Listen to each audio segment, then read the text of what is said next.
izen badauka, ez?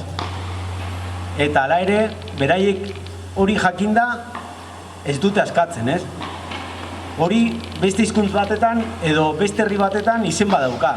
Heriotz zigor. Benetan, harrera honegatik, eta bueno, gora euskal preso, errefuxiatu eta deportatu.